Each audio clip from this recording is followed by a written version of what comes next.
नमस्कार दोस्तों, मैं देवेश शुक्ला आप सभी का स्वागत करता हूं आपके अपने यूट्यूब चैनल पर। मेरे प्यारे दोस्त, आज हम चर्चा करने वाले हैं सिलेबस के बारे में, पाठ्यक्रम के बारे में हम चर्चा करने वाले हैं, ठीक है? और वो भी फोर्थ सेमेस्टर के सिलेबस के ऊपर चर्चा करने वाले हैं, क्योंकि काफ़ी सारे ऐसी यूनिवर्सिटीज़ हैं जिनके एग्ज़ाम लगभग ये मान के चलिए कि 2 से 3 महीने में करवा दिए जाएंगे फोर्थ सेमेस्टर के, ठीक है? तो उनको जानना, चूँकि उनको उनका पेपर देने से पहले वहाँ का सिलेबस जानना, क्या-क्या हमें पढ़ना रहता है, कैसे चीज़ों को पढ़ना रहता है, कौन-कौन सी बुक्स हम यूज़ कर सकते हैं, तो ये सारी चीज़ें हमें जानना बहुत आवश्यक हो जाता है। तो उन्हीं के बारे में हम चर्चा करने वाले हैं। आज केवल फोर्थ सेमेस्टर के पेपर नंबर 1 के ऊपर हम चर्चा करेंगे, ठीक है? अगर आप बोलेंगे कमेंट सेक्शन में कि sir paper number 2, paper number 3, paper number 4 और इन सभी का जो है सिलेबस बताइए, तो मैं सभी का बताऊँगा, उसमें जो ऑप्शनल होंगे उनका भी बताऊँगा। ये आपको चिंता करने की ज़रूरत नहीं है। बस आपको कमेंट सेक्शन में इसके नीचे आकर के बता देना रहेगा कि सर हम भी जो है फला यूनिवर्सिटी से हैं, फला यूनिवर्सिटी का जो है क्या करना है आपको बता देना है। मान लीजिए आपके कमेंट का रिप्लाई नहीं मिल पा रहा है, तो आपको व्हाट्सएप नंबर पता होगा या फिर आप कहीं से भी आकर के कमेंट सेक्शन में आप अगर 1 से 2 बार बोलेंगे तो पक्का है, ये मान के चलिए रिप्लाई आपको मिल जाएगा, ठीक है? चलिए, अब यहाँ पर आपका आप देख सकते हैं क्या लिखा गया है, संपूर्ण नवीन पाठ्यक्रम, मतलब जो नया पाठ्यक्रम बनाया गया है मेरे प्यारे दोस्त, वो पूरा इसमें दिया गया है। मतलब कि फर्स्ट ईयर से लेकर के, कहाँ से? फर्स्ट ईयर या फर्स्ट सेमेस्टर से लेकर के मेरे प्यारे दोस्त सेकेंड ईयर तक और फोर्थ सेमेस्टर आप कह सकते हैं। कितने सेमेस्टर होते हैं? एक साल में 2 सेमेस्टर होते हैं, फर्स्ट, सेकेंड, ठीक है? वैसे ही सेकेंड ईयर में भी 2 होते हैं, थर्ड सेमेस्टर और भैया फोर्थ सेमेस्टर, ठीक है? तो वही चीज़ यहाँ पर बोल रहे हैं कि ये आप मान सकते हैं कि फर्स्ट ईयर से लेकर के सेकेंड ईयर तक कह दीजिए, चाहे फर्स्ट सेमेस्टर से लेकर के फोर्थ सेमेस्टर तक कह दीजिए, बात एक ही है। दोनों के यहाँ पर सिलेबस आपको पूरे के पूरे मिल जाएँगे, ठीक है? हर एक पेपर का। अब सब्जेक्ट आपका क्या होने वाला है? सब्जेक्ट आपका समाजशास्त्र, बड़े अक्षर में आपको यहाँ पर दिखाई पड़ रहा होगा। ये जो सिलेबस है मैंने जिस यूनिवर्सिटी का है वहाँ के वेबसाइट से डाउनलोड किया है। ये नवीन सिलेबस है, आप यहाँ पर देख पा रहे हैं। स्नाकोत्तर, स्नाकोत्तर का मतलब हुआ कि जो आप पोस्ट ग्रेजुएशन कर रहे हैं, एमए कर रहे हैं, उसी को स्नाकोत्तर कहते हैं। राष्ट्रीय शिक्षा नीति 2020 के अनुसार ये पाठ्यक्रम बनाया गया था, जो सत्र 2022 और 23 में लागू हुआ है, ठीक है? 24 अभी चल रहा है। बात करते हैं ये समाजशास्त्र विभाग मेरे प्यारे दोस्त, महात्मा गांधी काशी विद्यापीठ वाराणसी से क्या है मेरे प्यारे दोस्त, तैयार करवाया गया है। ये उसी का है ही, महात्मा गांधी काशी विद्यापीठ वाराणसी जो है वहीं का ये सिलेबस है। आपको ये यहाँ पर बताया जाएगा, कोड भी यहाँ पर दिया गया है, आराम से आप देख सकते हैं, ठीक है? चलिए, अब हम क्या करने वाले हैं, हम चर्चा करने वाले हैं किसके बारे में मेरे प्यारे दोस्त? सिलेबस के ऊपर चर्चा करने वाले हैं। कौन से सेमेस्टर का करने वाले हैं? तो ये मान के चलिए फोर्थ सेमेस्टर का, ठीक है? ये कौन से सेमेस्टर का है? फर्स्ट यूनिट, सेकेंड यूनिट, चतुर्थ सेमेस्टर, सेकेंड पेपर है ये रहा आपका, ठीक है? ये यहाँ पर आपका सिलेबस रहा। आराम से थोड़ा सा और बड़ा कर दे रहे हैं, देखिए। अगर आप चाहेंगे इस पीडीएफ को प्राप्त करना, तो इस पीडीएफ को जो है मैं शेयर कर दूंगा कहाँ पर? टेलीग्राम ग्रुप पर, जिसकी लिंक जो है आपको डिस्क्रिप्शन में दी हुई होगी। वहीं से आप जा करके टेलीग्राम ग्रुप पे सीधा जा सकते हैं, या टेलीग्राम ग्रुप पे आप जाएंगे, सर्च करेंगे, टेलीग्राम ऐप पे जाके आप सर्च करेंगे भैया एजुकेशन विद देवेश, तो वहाँ पर मैं आराम से आपको देखने को मिल जाऊँगा, ठीक है? उस पर आपको ये पीडीएफ पूरा मुफ्त में मिल जाएगा, ठीक है? बस आपको डाउनलोड कर लेना है और देख लेना है। बात करते हैं मेरे प्यारे दोस्त, ये में समाजशास्त्र फोर्थ सेमेस्टर के बारे में हम चर्चा करने वाले हैं। द्वितीय प्रश्न पत्र, द्वितीय, फिर देखिए सेकेंड प्रश्न पत्र ही है। हम लोगों को फर्स्ट देखना था, है ना? ये है प्रथम प्रश्न पत्र।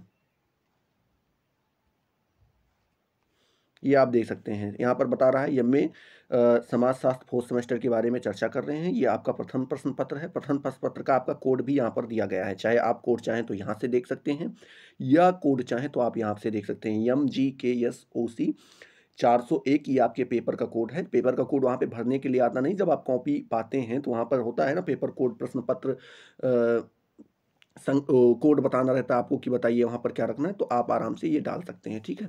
अब उसके बाद बात करते हैं मेरे प्यारे दोस्त, कोर्स की बात करें तो ये कोर्स आपका कंपलसरी रहता है। कंपलसरी मतलब ये पेपर सभी को पढ़ना ही होता है, क्योंकि आगे चल के अभी आपको ऑप्शनल भी देखने को मिलेंगे।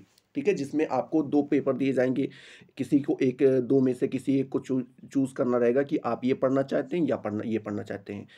हालाँकि जब बात करते हैं फर्स्ट पेपर, तो फर्स्ट पेपर अक्सर जो है क्या होता है, कंपल्सरी होता है। कई-कई यूनिवर्सिटियों में सेकंड पेपर भी कंपल्सरी होता है और कहीं-कहीं पे थर्ड भी होता है और कहीं-कहीं पर एक को नहीं होते हैं। तो ऐसे आपको ध्यान में नहीं, फर्स्ट सब जगह पे होता है, ये आपको ध्यान में रखना है। बात करते हैं पेपर का नाम मेरे प्यारे दोस्त, यहाँ पर आप देख सकते हैं अनिवार्य प्रश्न पत्र लिखा गया है, ठीक है?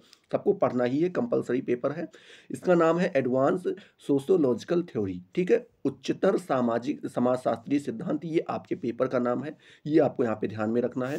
जो पूरा प्रश्न पत्र मेरे प्यारे दोस्त, ये कोर्स का टाइटल यहाँ पर भी दिया गया है। जो टोटल मार्क आपको मिलने होंगे मेरे प्यारे दोस्त, वो 100 नंबर मिलेंगे, जिसमें से 75 नंबर आपको लिखने पर प्राप्त होंगे और 25 नंबर आपके स्कूल वालों के ऊपर डिपेंड करता है, वो आपको कैसे देते हैं, ठीक है? 5 क्रेडिट का ये जो है पेपर होगा, ये आपको यहाँ पे ध्यान में रखना है। चलिए, अब हम बात करते हैं कोर्स कंटेंट के बारे में, मतलब हमें क्या-क्या पढ़ना रहेगा। तो इस पूरे को आप यहाँ पर देख पा रहे होंगे कि पूरे को इकाई में बाँटा गया और कितने इकाइयों में बाँटा गया मेरे प्यारे दोस्त, तो इसको 4 इकाइयों में बाँटा गया है, ठीक है? कितने? 4 इकाइयों में पूरे प्रश्न पत्र को बाँटा गया है। हम बात करते हैं फर्स्ट यूनिट के बारे में या फिर प्रथम इकाई के बारे में। इसमें मेरे प्यारे दोस्त आपको लघु समाजशास्त्रीय सिद्धांत के बारे में पढ़ना रहेगा, ठीक है? लघु समाजशास्त्रीय सिद्धांत के अंतर्गत सामाजिक विनिमय सिद्धांत जो आता है, उसको पढ़ना रहेगा और वो भी कौन-सा पढ़ना रहेगा, जिसको जॉर्ज जॉर्ज कास्पर होम्स ने मेरे प्यारे दोस्त और पीटर एम ब्ला ने जो है प्रतिपादित किया है, वो आपको पढ़ना रहेगा। कौन सा? सामाजिक विनिमय सिद्धांत किसका पढ़ना रहेगा? जॉर्ज कास्पर होम्स और पीटर एम ब्ला का जो है आपका सामाजिक विनिमय सिद्धांत पढ़ना रहेगा। किसके अंतर्गत? तो लघु समाजशास्त्रीय सिद्धांत के अंतर्गत आपको पढ़ना रहेगा, ठीक है? चलिए, अब दूसरा बात करते हैं, क्या पढ़ना रहेगा इसमें? प्रघटना शास्त्र के बारे में पढ़ना रहेगा, वो भी जो अल्फ्रेड सूटेज ने बताया है उसके बारे में आपको यहाँ पर पढ़ना रहेगा। प्रघटना शास्त्र अल्फ्रेड सूटेज द्वारा जो प्रतिपादित किया गया है, उसको आपको पढ़ना रहेगा। साथ ही साथ बात करें लोक विधि विज्ञान के बारे में मेरे प्यारे दोस्त, पढ़ना रहेगा और लोक विधि विज्ञान के बारे में वो भी कौन सा? जिसको गारफिंकल ने बताया है, जिसके बारे में, वही आपको लोक विधि विज्ञान पढ़ना रहेगा। उसके बाद बताते हैं अभिनय शास्त्रीय सिद्धांत को भी पढ़ना रहेगा और इसको किसने बताया मेरे प्यारे दोस्त? इरविग गॉफमैन ने जो है बताया है, ये आपको यहाँ पे ध्यान में रखना। वही चीज़ें यहाँ पर जो है इंग्लिश में भी मिल जाएंगी आपको, micro sociological theories, theory of social exchange, ठीक है? तो इस प्रकार से आप इसको चाहें तो अंग्रेजी में भी देख सकते हैं और हिंदी में भी देख सकते हैं। ये आपकी यूनिवर्सिटी जो है दोनों लैंग्वेज में सिलेबस को प्रोवाइड करा रही। कई यूनिवर्सिटीज़ ऐसी होती हैं जहाँ पर केवल हिंदी में ही सिलेबस मिलता है, कई यूनिवर्सिटीज़ ऐसी होती हैं जहाँ पर हिंदी अंग्रेजी दोनों में, और कई सारी ऐसी होती हैं जिसमें केवल अंग्रेजी में मिलता है। तो अभी आपको दोनों लैंग्वेज में मिल रहा है, तो आप जिस लैंग्वेज में जानना चाहें आराम से पढ़ सकते हैं और समझ सकते हैं। स्क्रीनशॉट लेना चाहें तो आप आराम से स्क्रीनशॉट भी ले सकते हैं, ठीक है? कोई दिक्कत नहीं है। ये आपकी फर्स्ट इकाई का रहा, जो कुछ आपको उसमें पढ़ना था। सेकंड इकाई के बारे में मेरे प्यारे दोस्त बात करें, मतलब कि यूनिट सेकंड के बारे में या इकाई द्वितीय इकाई के बारे में बात करें, तो उसमें आपको संरचनावाद पढ़ना रहेगा और वो भी संरचनावाद किसका पढ़ना रहेगा? तो आपको एस.एफ. नॉडल जी का पढ़ना रहेगा और साथ ही साथ क्लाउड लेवी स्टार्स जी का पढ़ना रहेगा। इन दोनों ने जो है संरचनावाद के बारे में अपना सिद्धांत प्रतिपादित किया है, उनके बारे में बताया है, वही सब आपको वहाँ पे उठा के पढ़ना रहेगा।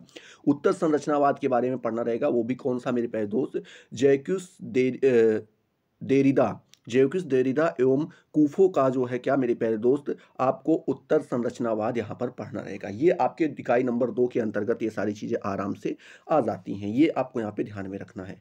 तीसरी इकाई जो है मेरे प्यारे दोस्त, जिसे हम थर्ड यूनिट कहते हैं, इसमें आपको मध्य सीमावर्ती सिद्धांत के बारे में पढ़ना रहेगा। वो भी कौन सा मध्य सीमावर्ती सिद्धांत? जिसको रॉबर्ट के मार्टन मेरे प्यारे दोस्त, उसके बाद ने, और साथ ही संदर्भ समूह व्यवहार एवं आदर्श शून्यता का सिद्धांत आपको पढ़ना रहेगा, ठीक है? ये आपको मध्य सीमावर्ती सिद्धांत पढ़ना रहेगा, किसका? रॉबर्ट के मार्टन का। और साथ ही साथ आपको संदर्भ समूह व्यवहार एवं आदर्श शून्यता का सिद्धांत भी आपको पढ़ना रहेगा। बृहद वृत्तांत का अंत जो है आपको पढ़ना रहेगा, वो किसने बताया? इसके बारे में किसने बताया है? तो जीन फ्रैकोज लियोटार्ड, ठीक है? किसने? लियोटार्ड जी ने जो है बताया है, तो ये आपको यहाँ पे ध्यान में रखना है। संरचनाकरण सिद्धांत के बारे में आपको पढ़ना रहेगा, या किसने बताया है? या बताया है एंथनी गिडेंस ने जो है बताया है, ये आपको यहाँ पे ध्यान में रखना है, ठीक है? तो ये आपका ये थर्ड यूनिट है, इसके बारे में भी ध्यान रखिएगा। अगर आप चाहेंगे कि इसको थोड़ा और बृहद रूप में बताइए क्या क्या पढ़ना रहता है, तो वो चीज़ें भी आपको बता दी जाएंगी, ठीक है? चलिए, चौथी इकाई के बारे में बात करते हैं, चतुर्थ इकाई के बारे में, जिसको हम क्या कहते हैं मेरे प्यारे दोस्त? 4th यूनिट कहते हैं। इसमें आपको आलोचनात्मक सिद्धांत जो है पढ़ना रहेगा, किसका, हैबरमास जी का पढ़ना रहेगा, ठीक है। उसके बाद आधुनिकता के बारे में पढ़ना रहेगा, उत्तर आधुनिकता एवं आधुनिकीकरण के बारे में पढ़ना रहेगा, और साथ ही साथ आपको वैश्वीकरण के बारे में पढ़ना रहेगा। तो ये जो पेपर था इसको 4 यूनिट में बांटा गया था। चारों यूनिट आपको यहाँ पर बता दी गई हैं। अब हम बात कर लेते हैं कि हमें बुक्स कौन कौन सी पढ़नी रहेंगी। तो यहाँ पर नीचे आपको जो है सजेस्ट किया गया है मेरे प्यारे दोस्त, ठीक है।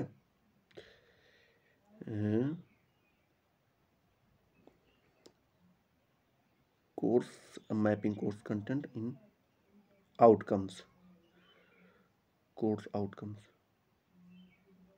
अच्छा हाँ, यहाँ पे देखिए सजेस्टेड रीडिंग्स मतलब पढ़ने के लिए क्या क्या बोले हैं। तो यहाँ पर आपको बुक्स की जो है लाइनें देखने को मिल जाएंगी एक एक करके। वैसे एक दो का नाम मैं बता दे रहा हूँ, जैसे यहाँ पे पांडे रवि प्रकाश 2011 में पुस्तक आई थी, समाजशास्त्री सिद्धांत के नाम से है, जिसमें हमें अधिगम के बारे में परिप्रेक्ष्य के, अधिगम एवं परिप्रेक्ष्य के बारे में विजय पढ़ने को मिलता है, ठीक है। ये पूरा पेपर का नाम ही है, क्या नाम है, पूरे बुक का नाम है समाजशास्त्रीय सिद्धांत अधिगम एवं परिप्रेक्ष्य। ये आपकी बुक का नाम है। रवि प्रकाश पांडे रवि प्रकाश जी के द्वारा जो है 2011 में लिखी गई थी यह पुस्तक। और कौन से प्रकाशन, तो विजय प्रकाशन वाराणसी के द्वारा इसे जो है प्रकाशित किया गया था। साथ ही साथ दूसरी पुस्तक के बारे में बात करें तो दिया गया है श्रीवास्तव हरिचंद, 2019 में आई थी यह पुस्तक। इस पुस्तक का नाम है मेरे प्यारे दोस्त आधुनिक समाज वैज्ञानिक सिद्धांत परिचय। यह उत्तर प्रदेश हिंदी संस्थान लखनऊ के द्वारा क्या की गई थी मेरे प्यारे दोस्त, प्रकाशित की गई थी। तीसरी बात करें तो तीसरी है आपकी दी गई है मुखर्जी रविंद्रनाथ, 2018 में आई थी उच्चतर समाजशास्त्रीय सिद्धांत, जो कि विवेक प्रकाशन वाराणसी के द्वारा क्या की गई थी, प्रकाशित की गई थी। तो ऐसे ऐसे आप यहाँ पर लगभग आपको कितनी पुस्तकें बताई गई हैं, 21 पुस्तकें बताई गई। इसमें से आप कोई भी ले सकते हैं। 21 पुस्तक के बाद यहाँ पर बोल रहे हैं कि आप यहाँ पर अगर आप लेक्चर लिस्ट को जानना चाहते हैं तो यहाँ पर आप जो है MGKVP, ठीक है, महात्मा गांधी काशी विद्यापीठ की वेबसाइट पर आप जाएंगे मेरे प्यारे दोस्त, तो वहां पर ये सारी चीज़ें आपको देखने को मिल जाएंगी। ये आपकी वेबसाइट बताई गई है, इस वेबसाइट पे आप विजिट कर सकते हैं। अगर आप कहेंगे तो मैं एक बार आपको विजिट करके भी दिखा दूंगा कि आपको कैसे विजिट करना है, क्या क्या करना है, ठीक है। तो चलिए जो है आपको क्या करते हैं कि इस वीडियो को यहीं पर समाप्त करते हैं, ठीक है। अब आपको पेपर नंबर 2 का अगर सिलेबस जानना हो तो आप क्या कीजिएगा, कमेंट सेक्शन में ज़रूर बता दीजिएगा कि सर पेपर नंबर 2 का सिलेबस आप यहाँ पर ले आइए, ठीक है। बाकी मिलते हैं अगले वीडियो में नए जोश नए टॉपिक के साथ। तब तक के लिए जय हिंद, जय भारत।